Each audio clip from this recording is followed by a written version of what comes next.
the Congress has from time to time called him a B team of the BJP. Here you're looking like a brokered political party. He used to wear rubber chappal. This is Preeti Choudhry. The program is named after her. Chunaav Choudhary. I'm Rajdeep Sardesai. I'm the sidekick. Oh, sure. But that's fine. Let's talk about Arvind Kejriwal, who always says that he's the Aam Aadmi. Like if Rajdeep the sidekick, then Arvind Kejriwal is the Aam Aadmi in this alliance. He's turning out to be quite a headache for the India alliance, Rajdeep. Look, Arvind Kejriwal is one of the more fascinating figures of Indian politics for me. 10 years ago, Right. Arvind Kejriwal was an RTI campaigner, had associated himself with India against corruption. 10 years later, he's on the political high table. How many startups can claim within a short period of 10 years to have achieved as Only much as one of Kejriwal? the four parties in India, Yeah. which is a national party, is the Aam Aadmi party. Yeah. That's quite quick to be. Yeah, I mean, you could go back to an NTR who, remember, in his first election had a huge victory in Andhra But Pradesh in NTR 83. had the baggage of being a star. Yeah, the advantage, So not just the huge, baggage, advantage, whatever one. Yeah, he was a huge cinematic star and converted cinematic popularity into becoming this iconic figure for Andhra Pradesh and a national politician. I think Arvind Kejriwal, to his credit, has in a short span of 10 years managed to establish himself as a politician. You go anywhere in the country, high level of recognition for Arvind Kejriwal. He may not get seats or he may not get votes. His party may lose deposits in different parts of the country. But he goes and fights it out. Whatever you might say. But okay, I'll come back to the mood question because we don't have much time. He has to go for a show. So I'll come back to the question of him being part of the India alliance. There've been multiple meetings. He was there, he wasn't there. Now he's finally there. There are 3 elections coming up, Rajdeep.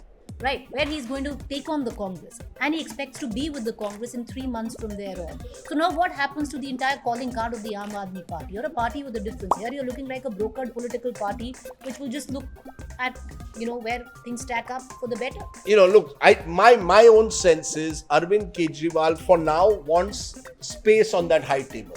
He doesn't want the Congress to be dictating terms to all these India alliance parties. He wants to be seen as someone whom the Congress is willing to talk to. And that's not happened. And because that's not happened, Mr. Kejriwal is saying, okay, you are not going to talk to me. That should not stop me from expanding my footprint across India. I'm going to go to Chhattisgarh. I'm going to go to Madhya Pradesh. Do you think these are pressure tactics? At the moment, I think they are partly pressure tactics. Look, the fact is the Congress has from time to time called him a B team of the BJP, and Arvind Kejriwal has also said a lot of not so nice things about the Congress party over the last 10 years. His politics is anti-Congress. He's built his bones, his credibility on the Congress's vote. Just a year ago, Arvind Kejriwal felt that my growth will take place in states where the Congress is weak. So let me go into Gujarat. Let me go into states where the Congress is not. That's what he did. Delhi, Punjab. That's what he did. That's been his growth model. Now what happens? Narendra Modi ji, when a general election comes, becomes your common enemy. So my enemy's enemy is my friend. You're coming together, but the scars of the past are still there. Why is a Sandeep Dixit speaking out against him? Why is an Alka Lamba speaking Ajay out Makhan. or an Ajay Makhan? They've got all their own scars. You see, the thing is, Arvind Kejriwal is the kind of figure who can polarize opinion. Even within the political class, there will be a large because he wears his ambition on his sleeve. He's truly a disruptor. He's a Even disruptor within the who's wearing his ambition on his sleeve. He's not pretending कि मैं कोई यहाँ साधुगिरी करने आया हूँ. I have come here to try and become a full-time politician, and therefore he is not just a disruptor, but he's a challenger. He's challenging you, and my sense is that this is not about 24. It's about 29. You see, Arvind Kejriwal is hoping that over the next 6-7 He years, rides out and then he comes in as the main challenger in 29. that's his hope, that if the Congress declines or faces one more election defeat, who do you turn to? And Arvind Kejriwal. That's his long-term goal. He's not just playing for 2024. He's also playing for 2029. The Congress, on the other hand, is playing for 2024. Right. Because the Congress knows that if they don't win and lose a third consecutive or have a big defeat, then the party will will get into a situation where we don't know what tomorrow brings. So, Kejriwal's political trajectory and that of the Congress may conflict at times, but there are signs, as we saw in the Parliament session of the monsoon, that the two can work together. But Arvind Kejriwal is not an easy a politician to work with. And the Congress is not an easy party to work with, because the Congress still thinks ki hum End all and be all. we are. So how do you find a meeting ground? But to my mind, they need to. If they want to offer, Kejriwal and the Congress are appealing to a similar base. Right. I've been at an interview sitting right in the middle of an Arvind Kejriwal and a Rajdeep Sardesai, where Rajdeep Sardesai posed a question which didn't go down too well with Arvind Kejriwal. So I had both of them sparring across a table.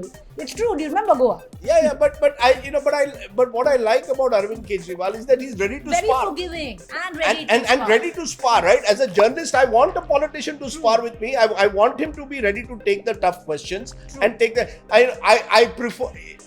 The earlier Arvind Kejriwal was even more willing to spar. I guess he's also now become a politician, so he also at times might have a thin skin. But I think the good news is, every time you see Arvind Kejriwal, you see that there is space for startups in Indian politics. For that reason alone, that he's this disruptor, as you called it, good news. I remember the first time I met Arvind Kejriwal, I think we were going together on a flight to Lucknow.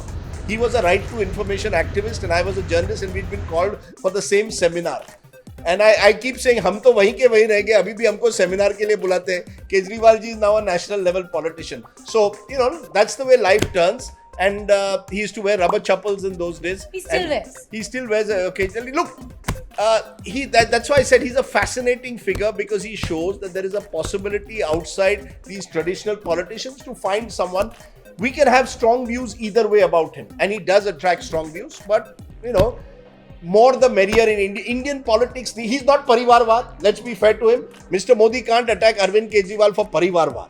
True. And therefore, that's, I think, one of his biggest strengths. That he is someone there are multiple he's got a story. He's got a story. He's got a story to tell. There are weaknesses as well. So we're going to talk a little bit more about it. 8 minutes not enough for the India Alliance and Arvind Kejriwal, but he's going to go for a show. What's your show on, Rajdeep? What's my show on? My show's on Rahul Gandhi. Not Arvind Kejriwal. So Arvind Kejriwal making the news on Chunaav ke Chaudhary, but on the news it's Rahul Gandhi.